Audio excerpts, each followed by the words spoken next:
Hey guys, in this video, I will show you how to create EVM wallet address in MetaMask. Alright, let's begin. So, the first thing that you want to do is open up the MetaMask app on your mobile and make sure you are logged in. Over here, tap on the compass icon at the bottom right side of your screen. After that, tap the search icon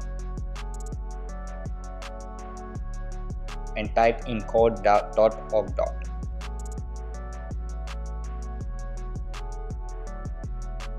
Then click on it and wait for it to load. Over here, scroll up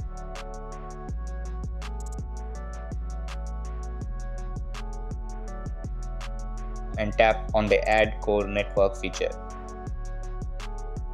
After that, click on Confirm and you will be redirected to the platform. Then once you see the success message, click on Got it. So that's basically how you can create EVM wallet address in Bitkit.